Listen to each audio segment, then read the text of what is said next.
زمون کور زمون ټولګی د ښوونځیو ښوونیزې پرلپسې درسي خپرونې له 10 تر 12 ټولګي د ریاضي، فزیک، کیمیا او بیولوژي درسونه هر ورځ یوه خپرونه له شنبې تر سه شنبې په پښتو او دري ژبو اوریدلی شئ. د همدې خپرونو ویډیوګانې په یوټیوب، ټلګرام ویبپاڼو AEPO تجلا او تجلا ټکی AF ویبسایټ کې لیدلی او هم اوریدلی شئ. که زموږ د خپرونو په اړه نظر یا پوښتنې لرئ له موږ سره د واتساپ په دې شمېره اړیکه ونیسئ: 0039 اویا 45 99 841. دلی او بخون کې څښتن تعالی په سپېڅلي نامه سلامونه او نیکې هیلې ګرانو زده کوونکو په دې هیله چې ټول روغ او جوړ اوسئ. د 10 ټولګي کیمیا مضمون د دریم لوست ده او په تېرو 2 لوستونو کې تاسو اساسي او مهم موضوعات زده کړل. په دریم لوست کې به موږ پیل د مایعاتو څخه وکړو چې خپله مایع هغه اسانه تعریف خو یې داسې و چې شکل غیر ثابت ده او نور فکټورونه یې ثابت دي او د ذراتو ترمنځ یې د جذب قوه کمه ده نسبت جامداتو ته او فاصله یې زیاته ده. اوس نوې موضوع چې موږ ویو هغه دا ده چې دغه مایعات موږ د کوم ځای څخه ترلاسه کولی شو. د مایعاتو د لاسته راوړلو دپاره 2 طریقې دي. یوه طریقه چې دا د جامداتو ذوب کول دي چې جامد ذوب کې مایع باندې بدلیږي او بل د ګازونو سړول دي. مثلا دغه بخارونه چې هوا ته پورته کیږي د وریځ او وریځ نه وروسته باران کیږي، دا د مایعاتو د لاسته راوړلو طریقې وي. او بل مهمه خبره چې دلته باید تاسو زده اوسي هغه د اوبو غلیان په اړه صحبت کړی ده یا خبرې کړي چې اوبه څه وخت غلیان کوي. موږ خو په دې پوهېږو چې اوبه په 100 درجو کې په ایشېدو راځي، خو د دې اصلي علت دا دی چې کله اوبه په 100 درجو کې یا مثلا په 99 درجو کې نظر محیط ته فرق کوي، نو دلته داسې یو کار کیږي چې بیروني او داخلي فشار سره مساوي کیږي. د ظرف په داخل کې چې کوم فشار جوړیږي د ذراتو د حرکت له امله دا د بیروني فشار سره چې بیروني فشار ته د اتموسفیر فشار هم موږ ویلی شو، نو چې هر وخت د اتموسفیر فشار د ظرف د داخلي فشار سره برابر شي نو موږ وایو چې اوبه په ایشېدو راغلي دي او دا فشار په 100 درجې سانتیګریډ کې برابریږي. اوس راځو د غازونو ته. غازونه ګرانو زده کوونکو چې د غازونو په اړه هم تاسو معلومات لرئ چې غازونه هغه مواد دي چې شکل هم ثابت نه دی او حجم هم ثابت نه دی، یوازې وزن او کتله ثابت دي او د دې ترڅنګ د ذراتو ترمنځ قوه ډیره کمه ده او فاصله ډیره زیاته ده او د فرار خاصیت لري. غازونه چې دي دا به 2 ډوله دي چې یو حقیقي دي او بل غیر حقیقي یعنی ایډیال دي. ایډیال غازونه په دې معنی چې مثلا په حقیقي شکل شتون نه لري، فقط د محاسباتو لپاره موږ فرض کوو چې د غازونو 2 حالت سره فرض کوو او مختلف فکټورونه ورباندې مطالعه کوو.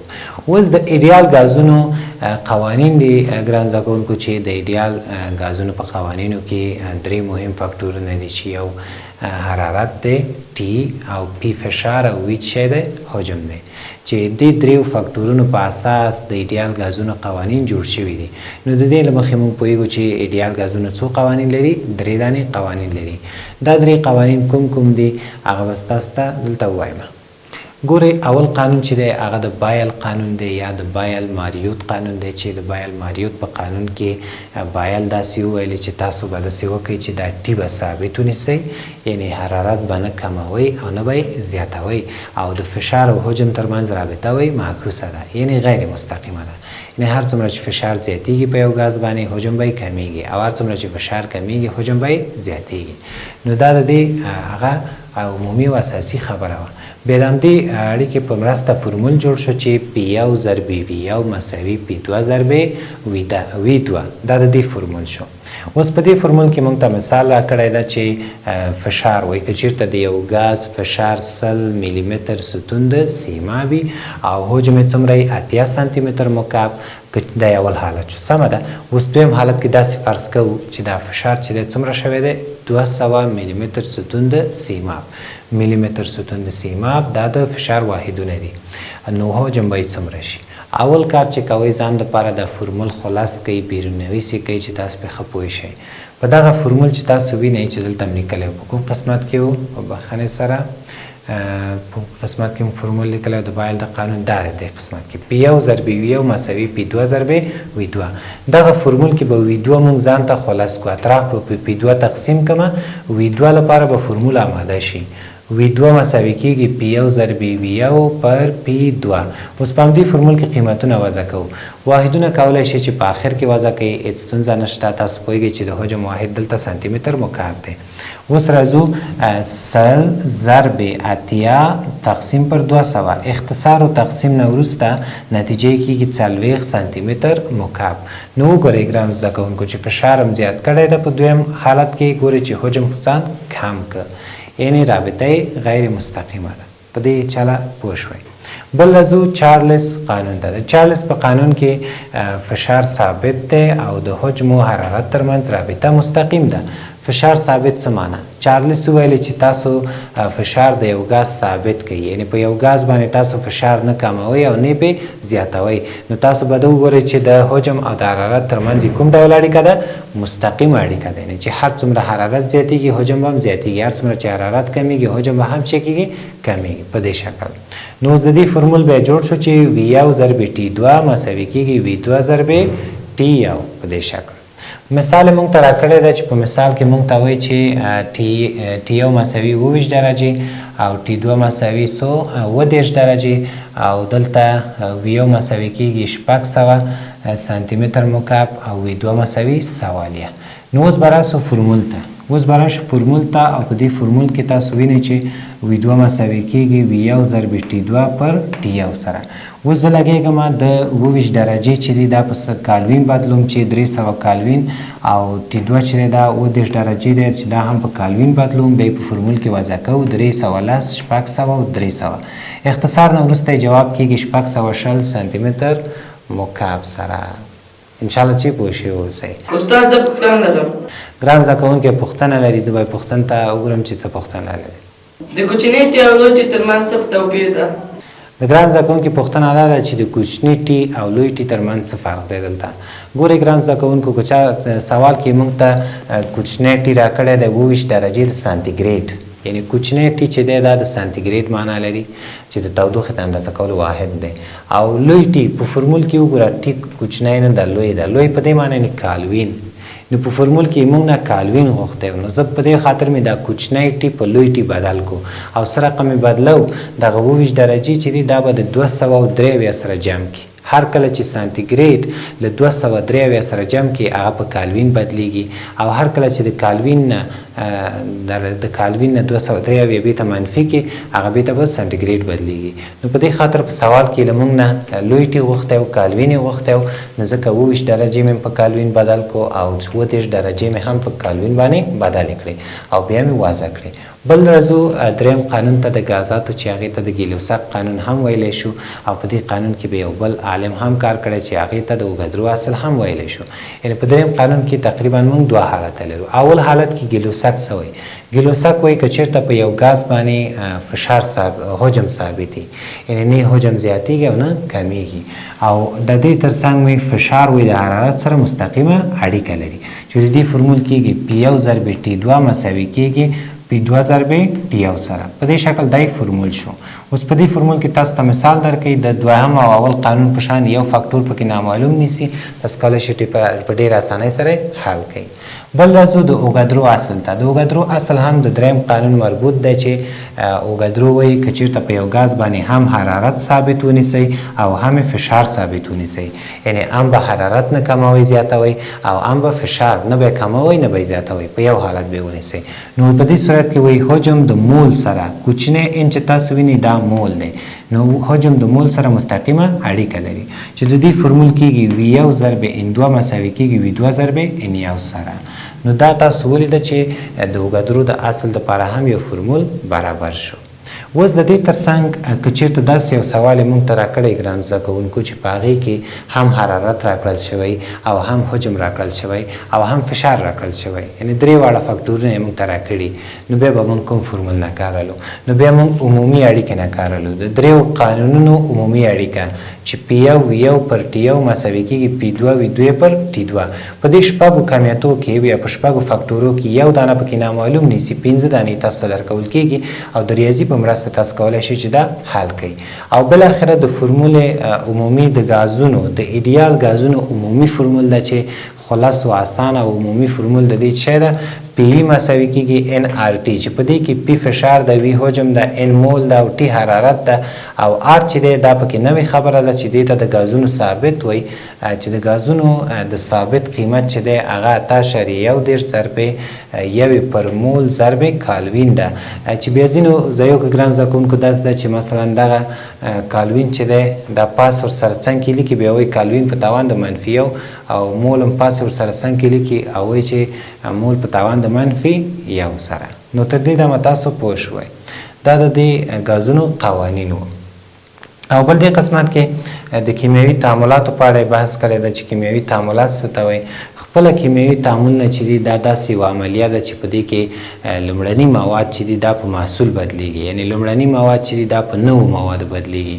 چې دې لومړني موادو ته مواد اولیه هم موږ ویلی شو یا تعامل کوونکي مواد ورته ویلی شو نو اوس که چېرته په یو عملیه کې لومړني مواد په نوي موادو تبدیل شي په محصول باندې همدې عملیې ته تعامل وایي او دا تعامل موږ د کیمیاوي معادلې په واسطه ښودلی شو چې کیمیاوي معادله چې دا د ګران زده کوونکو درې برخې لري چې یو اولیه مواد پکې راځي وکتور دی چې د جهت تعامل موږ ته ښیي او ای بي چې دی دا محصول دی نو دا به ستا د تعامل معادله شوه او بل دغه معادله کولی شو موږ په څلور طریقو هم ولیکو چې توصیفي طریقې ده شکلي ده سمبولیک ده عبارتي ده دا هغه طریقې دي چې موږ معادله ورباندې لیکلی شو او دا تعاملات چې دي د تعاملاتو ډولونه فرق کوي مثلا اول قسمت کې راځو تعاملات د شکل له نظره 15 ډوله دي څو ډوله دي 15 ډوله چې په هغې کې اول چې دي جمعي تعاملات دي چې جمعي تعاملات که چېرته موږ تعریف کړو جمعي تعاملات هغه تعاملات دي چې د دوو مختلفو مادو د یو ځای کېدو څخه فقط یوه ماده ترلاسه شي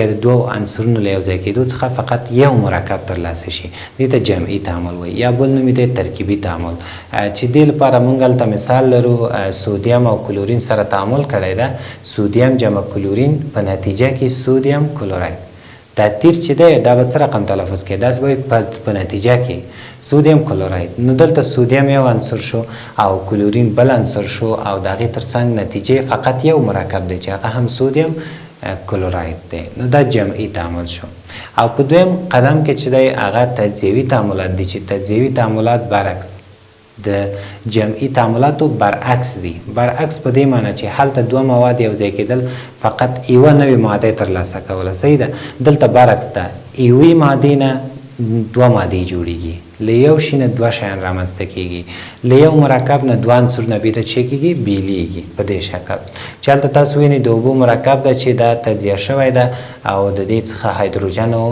اکسیجن ځان مستقل یا جدا جدا په نظر کې نیولي دي البته هایدروجن هم چې کله جدا شي بیا آزاد شکل ځان ته نیسي نو ځکه انډکس 2 دی او د دې اکسیجن هم ځان ته آزاد شکل نیولی دی یعنې په حقیقت کې دلته H2O چې و H2O دا چې و دا تجزیه شو او دوه دانې عنصرونه ترې ترلاسه شو دا د شکل له نظره تعاملات دي او دریم ډول چې دی هغه احتراقي تعاملات دي چې احتراقي تعاملات که چېرته تاسو ته ووایم چې ټول مواد چې دي دا د اکسیجن په شتون کې سوځي اکسیجن ته ضرورت لري اکسیجن چې نه مواد نه سوځي نو په دې خاطر باندې ټول مواد د اکسیجن په شتون کې سوځي یا احتراق کوي او د دې تعامل تعریف هم همداسې دی چې مثلا میتان چې دی دغه کوم ګاز چې تاسو کور کې استفاده کوئ میتان نومیږي C4 نو دغه غازو کې 90% میتان دي نو که چېرته مثلا میتان وایي د اکسیجن په شتون کې وسوځي یا د اکسیجن سره تعامل وکړي نو د دې نه وایي کاربن ډای اکساید اوبه او انرژي چې کېږي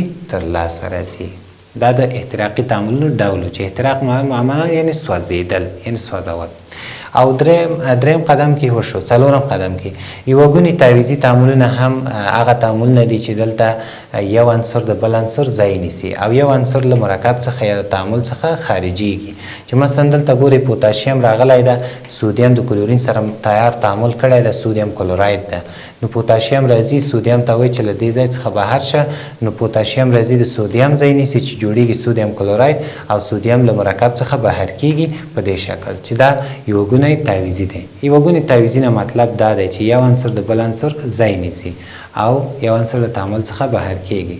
او د هغې ترڅنګ دوه ګونې تعویضي تعاملونه دي چې دوه ګونې تعویضي تعاملونو کې مثلا دوه مرکبونو ترمنځ معمولا دا ترسره کیږي او په دې کې دوه عنصرونه چې دي دوه عنصرونه خپل ځایونه بدلوي او دلته کوم تغییر نه راځي، یعنې هیڅ عنصر له تعامل څخه نه بهر کیږي او دې ته خنثی سازي هم ویلی شو، ځکه دوه عنصرونه چې یو بل ځای بدل کړي یو بل ځای په ځای یو بل څه کوي خنثی کوي.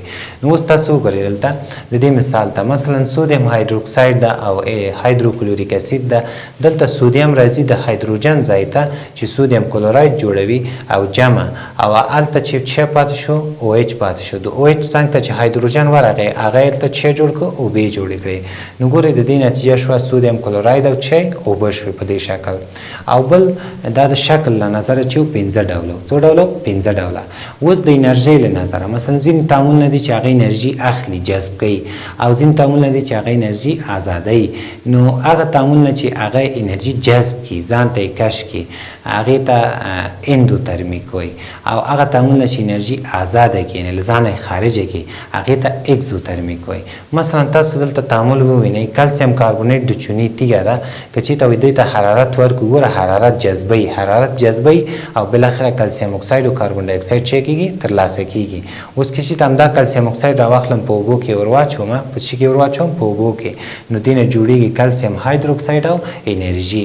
ګوره اخره کې ای لیکلی دی ای په دې معنی چې د دې تعامل څخه انرژي خارجه شوې ده ترلاسه شوې ده. نو په دې خاطر دې ته اکزوترمیک وایي. نو اکزوترمیک لاندنی تعامل ده او اندوترمیک هم پورتنی تعامل ده. دوستانو انشاءالله چې تر دې دمه پوه شوي اوسئ. د چارج له نظره بیا تعاملات هم په ډولونو تقسیم شوي دي. که چېرته مثلا تاسو نه پوښتنه کېږي چې د چارج له نظره تعاملات په څو ډوله دي نو تاسو به ورته ووایئ چې هغه ډله کې د اکسیدیشن ریډکشن تعاملات راځي. اکسیدیشن ریډکشن تعاملات کوم یو دي چې تاسو ته په مقایسوي شکل تعریفوم. اول اکسیدیشن تعاملات هغه تعاملات دي چې دلته چارج پورته ځي. چارج یعنی نمبر اکسیدیشن یا چارج دواړه یو معنی لري. نو چې هر کله د یو عنصر چارج پورته لاړو یا نمبر اکسیدیشن یې پورته لاړو نو موږ وایو چې دا اکسیدیشن شوی دی. د اکسیدیشن یو بل نوم چې دی تحمض ورته وایي. یا مثلا د اکسیدیشن لپاره بل تعریف لرو چې د خنثی اتم بدلون په مثبت آیون باندې دې ته هم موږ اکسیدیشن ویلی شو. او یا داسې وایو چې د منفي آیون بدلون په خنثی اتم باندې. دا ټول مفهوم او معنی همدا ده چې چارج پورته ځي او د یو عنصر تعامل د اکسیجن سره دې ته هم موږ اکسیدیشن ویلی شو. او د ریډکشن په باره کې تاسو ته وایم چې ریډکشن که چېرته موږ تعریفو اول تعریف ډېر مهم د نمبر اکسیدیشن ښکته راتلل یا د چارج ښکته کېدل یا مثال په ډول د خنثی اتم بدلون په منفي آیون باندې دا هم په دې شکل کولی شو چې ووایو. یا مثلا د مثبت آیون بدلون په خنثی اتم باندې دا هم د ریډکشن معنی لري. او د ریډکشن لپاره مونږ بیل تعریف هم لرو چې بیل نوم لرو بل نوم لرو چې هغې ته ارجاع ویلی شو. نو اکسیدیشن او ریډکشن. اوس به راشو مثال ته. په مثال کې سودیم دی او ورسره فلورین تعامل کړی ده سودیم فلوراید یې جوړ کړی ده. نو تاسو ګران زده کوونکي پوهیږئ چې سودیم چې دی فعلا چارج صفر دی او جمع فلورین چې دی د دې چارج هم صفر دی. کله چې دوی تعامل وکړه د سودیم چارج مثبت یو کیږي او د فلورین چارج منفي یو کیږي. نو د فلورین چارج منفي یو شو او د سودیم چارج مثبت یو شو. اوس تاسو مقایسه وکړئ د سودیم چارج په دې قسمت کې څه ده صفر ده سمه ده که نه. اوس دلته ګوره دلته چارج صفر ده او دلته چارج څه ده مثبت یو ده یعنې چارج یې پورته تللی ده. چارج چې پورته تللی ده نو موږ اوس وایو چې سودیم دلته اکسیدیشن شوی ده سمه ده. او په دې قسمت کې فلورین ته وګورئ صفر و له صفر نه لاړو منفي ته یعنې ښکته لاړو. نو په دې خاطر دې ته موږ وایو چې فلورین دلته ریډکشن شوی ده یعنې ارجاع ده او سودیم دلته تحمض ده. یوه بله خبره هم ګران زده کوونکو زده کوئ چې هغه دا ده چې مثلا په ډول دغه سودیم خپل اکسیدیشن شوی او دا د ارجاع عامل دی د ریډکشن عامل دی. ځکه که د سودیم چارج پورته نه وای تللی آیا د فلورین چارج ښکته راتو نه راتو. نو په دې اساس باندې دغه سودیم خپل اکسیدیشن شوی خو په اصل کې د ریډکشن سبب ګرځېدلی. نو دې ته به موږ وایو چې سودیم د ریډوکتانت په نامه هم یادولی شو. ریډوکتانت ولې ځکه چې دا د دې سبب شو چې فلورین ریډکشن شي او که چېرته فلورین ته راشو نو فلورین خپله ریډکشن شوی یا ارجاع شوی ده او د دې سبب شوی چې سودیم اکسیدیشن شي یعنی د دې سبب شوی چې د سودیم چارج پورته لاړ شي یا په بله اصطلاح د فلورین چارج که ښکته نه وای تللی آیا د سودیم پورته تو نه تو که نه ځکه دواړه په تعامل کې وو نو په دې خاطر باندې دې ته موږ وایو چې فلورین دلته د تحمض عامل دی د اکسیدیشن سبب دی نو اکسیدانت هم ورته ویلی شو او بل راځو اتومي نسبتي کتلې ته تاسو په دوراني جدول کې چې ګورئ زده کوونکو په دوراني جدول کې د سودیم کتله چې ده مثلا 30 ده یا مثلا د مګنیزیم کتله چې ده 40 ده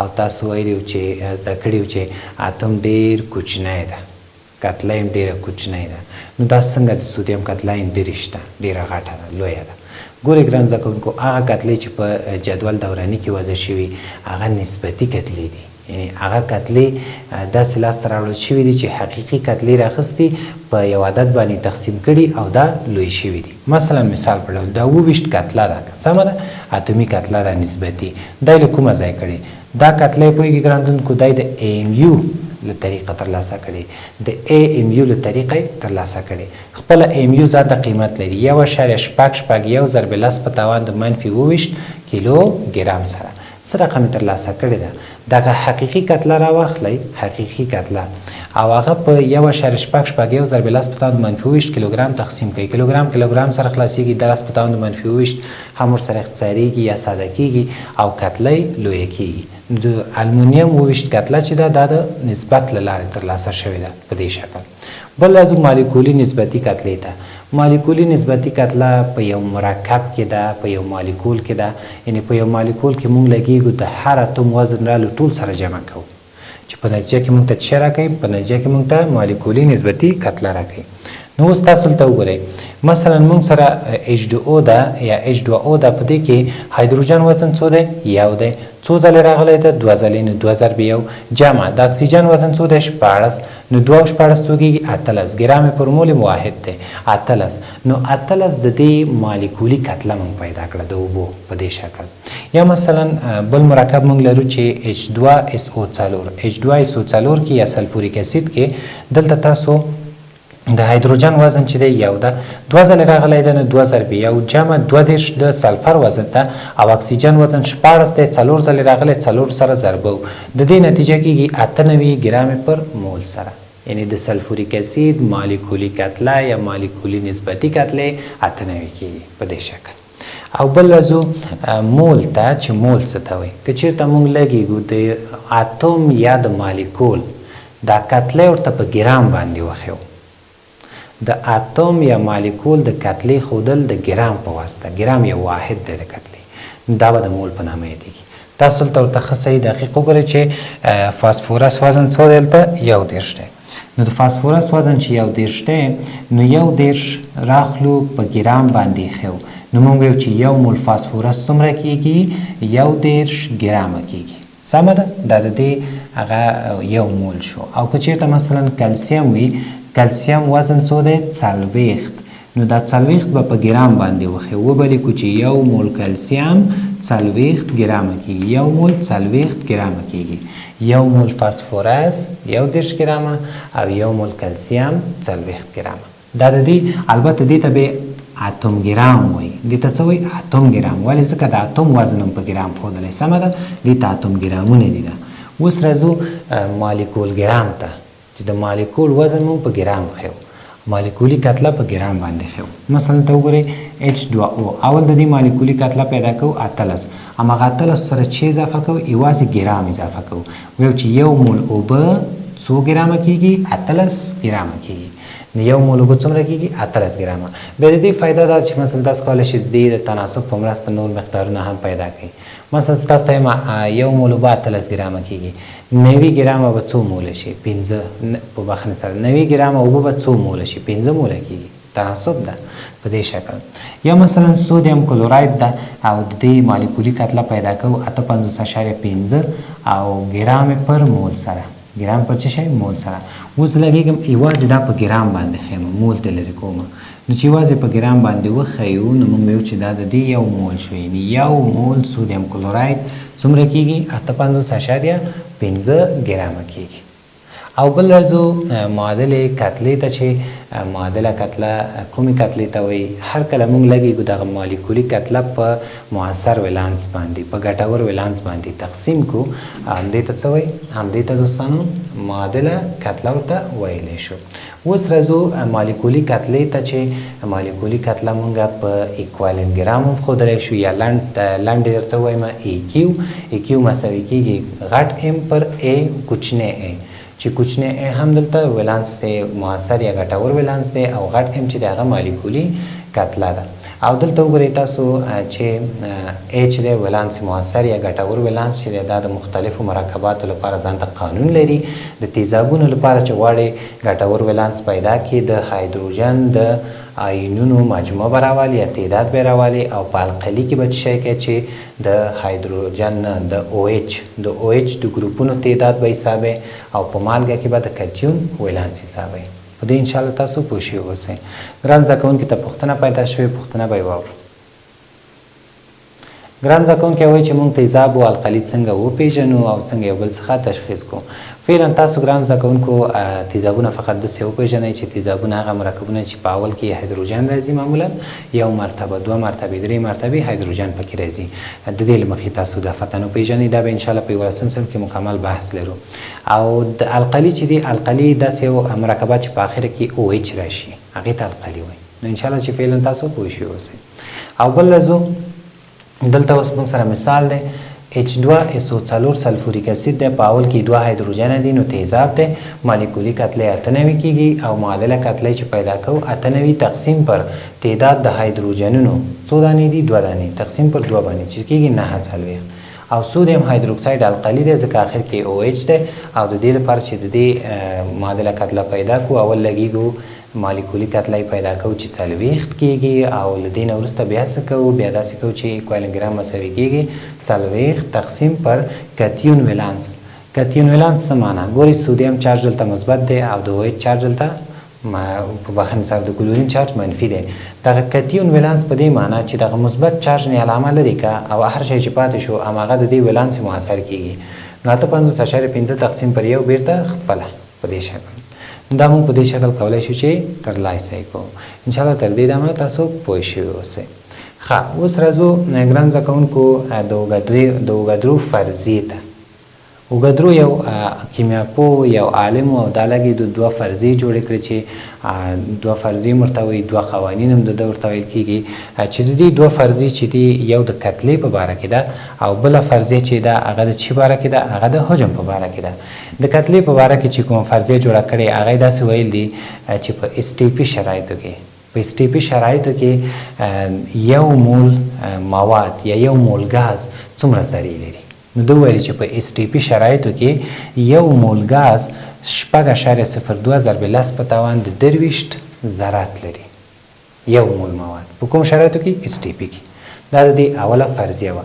او په دویمه فرضیه کې ده ویلي دي چې 1 مول مواد په STP شرایطو کې په ستاندرد شرایطو کې 22.4 لیټره حجم لري. نو یو فرضیه د حجم په باره کې ده او بله د کتلې په باره کې ده. او که چېرته غواړئ چې د لومړۍ او دویم فرضیې ترمنځ تاسو اړیکه جوړه کړئ نو تاسو به څه رقم کوئ؟ ښه ورته وګورئ. ګورئ 1 مول مساوي 6.02 ضرب لس په توان د 23 او 1 مول مساوي کېږي 22.4 لیټره. اوس یو طرف مساوي دی، صحیح ده؟ 1 مول یو طرف چې مساوي بل طرف یې موږ مساوي کوو. نو ګوره بل طرف چې مساوي کوو 6.02 ضرب لس په توان د 23 مساوي کېږي 22.4 لیټره سره، یعنې دومره ذرات دومره حجم لري. نو د دې په مرسته به تاسو کولی شئ چې لیټر هم پیدا کړئ، یعنې حجم نامعلوم حجم پیدا کړئ یا نامعلومه کتله پیدا کړئ، چې دا د دې ډېر مهم او اساسي موضوع وه.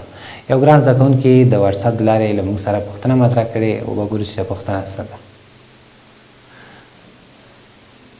ښه ګران زده کوونکي پوښتنه مطرح کړې ده د هرات ولایت څخه پوښتنه مطرح کړې ده، او په دې پوښتنه کې د ویلي دي چې د هایدروجني اړیکې او د هایدروجني قوې ترمنځ څه توپیر دی او ولې موږ هایدروجني اړیکه وایو ولې قوه نه وایو. ډېره ښه پوښتنه ده. ګورئ ګرانو زده کوونکو، موږ ویلي وو چې کیمیاوي اړیکې چې دي دا په 4 ډولو ویشل شوي دي چې ډېرې مهمې ډولونه آیوني او د هغې تر څنګ اشتراکي او د هغه تر څنګ کوارډینیشن او فلزي. دا 4 ډوله کیمیاوي اړیکې وي، سمه ده. او بیا موږ 3 ډوله بین المالیکولي قوې ویلې چې دا په 3 ډوله وي چې یو کې ډایپول وه، بل واندروالس لندن وه او بل هایدروجني وه. دغه هایدروجني قوه چې ده دې ته هایدروجني اړیکه هم ویلې، یعنې هایدروجني قوه او هایدروجني اړیکه دواړه یو معنا لري، فقط دې په خاطر چې دلته هایدروجن مستقل شکل باندې د یو رابطې حیث رول لوبولی ده او یو د یوې قوې رول لوبولی، نو په دې خاطر دې ته مروجه نومې دی، رابطې هایدروجني یا هایدروجني اړیکه ورته وایي. اصل کې د یو قوې حیثیت لري، د بین المالیکولي قوې حیثیت لري. انشاءالله چې پوه شوی اوسئ. ښه، بېرته بحث ته راګرځو ګرانو زده کوونکو. او په بحث کې مثلا دلته تاسو ته مثلا 1 لیټر حجم درکوي، مثلا درته وایي چې 100 لیټره ښایي څومره ذرات کېږي، نو تاسو به دا ولیکئ، بیا به 100 لیټر لاندې ولیکئ، د ذراتو لاندې به ایکس ولیکئ په دې شکل چې د دې هغه حجم بیا تاسو ذرات هم پیدا کولی شئ او حجم. بل بخش ته راځو د عنصرونو فیصدي ته. مثلا تاسو ته سوال پیدا کېږي چې سودیم کلوراید مثال په دې کې څو فیصده سودیم دی او څو فیصده پکې کلورین ده. نو د دې فیصدي پیدا کول دپاره موږ ډېر ښه فورمول لرو چې د یو عنصر فیصدي چې تاسو پیدا کوئ د عنصر وزن به راوالی، یعنې اتومي وزن به راواخلئ، تقسیم به یې کوئ د مرکب په وزن باندې، یعنې په مالیکولي کتلې باندې، او دا به بیا ضرب د 100 کوي. سمه ده. مثلا موږ ته یې راکړی چې C6 H12 O6 ده، ګلوکوز دی، دا یو مرکب دی او په دې مرکب کې 3 عنصرونه دي چې یو کاربن دی، هایدروجن دی او بل څه دی اکسیجن دی. اوس دلته د کاربن فیصدي، د هایدروجن فیصدي او د اکسیجن فیصدي باید موږ پیدا کړو. نو د کاربن فیصدي د پیدا کول دپاره به تاسو لګېږئ د کاربن مالیکولي کتله به راوالی، یعنې اتومي کتله تقسیم پر د بسته د مرکب وزن ضرب 100 چې کاربن دلته کتلې 2 شوې ده. اوس به یو شخص وایي چې 2 ولې، ځکه کاربن وزن خو 12 دی، نو تاسو به ورته وایئ چې کاربن وزن خو 12 دی، خو ځکه 6 ځلې راغلی، نو 6 ضرب 12 2. نو 2 تقسیم 180 او ضرب 100 کېږي چې نتیجه د دې کېږي 40%. یعنې په ګلوکوز کې څو فیصده کاربن دی؟ 40%. او د هایدروجن فیصدي چې پیدا کوئ نو تاسو به 12 تقسیم پر 180، ځکه هایدروجن چې دی وزن یو دی خو 12 ځلې راغلی، نو 12 تقسیم پر 180 ضرب 100. نو اوس به تاسو وکړئ 6.7% پکې هایدروجن دی او د اکسیجن د فیصدي پیدا کول دپاره به تاسو لګېږئ 90. د کوم ځای شو؟ د اکسیجن وزن خو 16 دی، خو 16 چې 6 کې ضرب کې 90 کېږي، تقسیم پر 180 چې ضرب 100 چې دا موږ محاسبه کړو ګران زده کوونکو، نو د دې جواب کېږي 53.3%. اوس خبره دا ده چې آیا دا سوال موږ سیال کړی که نه هم دی حل کړی، نو تاسو به لګېږئ دا فیصدیانې به سره جمع کوئ، دا فیصدیانې به جمع کوئ، تاسو ته به 100% درکړي، یعنې تاسو به مطمئنه شئ چې واقعا دا سوال ما سم حل کړی. په ګلوکوز کې د دې عنصرونو فیصدي مشخص ده. او یو بل سوال چې تاسو سره مطرح کېږي معمولا چې تاسو ته یو مرکب درکوي، درته نه وایي چې فیصدي پیدا کړه، تاسو ته فقط دومره ویل کېږي چې د کوم عنصر فیصدي زیاته ده او د کوم یو کمه ده. نو هلته به تاسو اتومي وزن په نظر کې نیسئ. مثلا ما ته سوال راځي چې په دې ګلوکوز کې د کوم عنصر فیصدي کمه ده، فقط دومره یې ویلي دي، نه یې دي ویلي چې مثلا فیصدي پیدا کړه، فقط ویلي دي د کوم عنصر فیصدي پکې کمه ده. نو د هایدروجن اتومي کتله 1 ده، د اکسیجن اتومي کتله 14 او د کاربن 12 ده. نو دې نه واضح معلومیږي چې تر ټولو کمه فیصدي چې ده هغه د هایدروجن ده، ځکه اتومي کتله اتومي وزن یې کم دی، ورپسې کاربن دی او تر ټولو زیاته پکې د اکسیجن فیصدي ده. ګرانو زده کوونکو، انشاءالله چې تاسو په دې موضوعاتو پوه شوي اوسئ. د 10م ټولګي د کیمیا مضمون کې موږ هغه اساسي او مفهومي موضوعات ما تاسو ته تدریس کړل چې د اتوم څخه پیل وکړه، همداسې مخته روان وو، جدول دوراني او د هغې نه وروسته کیمیاوي اړیکې، بین مالیکولي قوې وې، تعاملاتو، قوانین و د غازاتو، جامداتو په اړه وغږېدلو او د هغې تر څنګ بیا راغلو د محاسباتو په باره کې چې محاسباتو کې هم ډېر مهم شیان چې مول وه، معادله کتله وه، په دې ټولو باندې موږ وغږېدلو او تاسو ته هم تدریس کړه. نو انشاءالله چې دا ټول ستاسو دپاره ګټور تمام شوي اوسي او بیا هم کوشش وکړئ چې ځکه دا ټول هغه اساسي او مفهومي موضوعات ما تاسو ته وویلې او ډېر په مفهومي شکل، نو تاسو کوشش وکړئ چې کتاب ورسره مطالعه کوئ او کوشش وکړئ چې دغه نوټونه چې ما تشریح کړي یا جریان د درس کې چې ما کومه تشریح کړې، کوم مهم ټکي چې ما جریان د درس کې ویل دي هغه هم له ځان سره یادداشت کړئ. نو ګرانو زده کوونکو، تر بیا چې زه ستاسو په چوپړ کې حاضرېږم د یوې نوي درس سره، د یوې نوي موضوع سره، تاسو ټول په لوی او بخښونکي رب سپارم.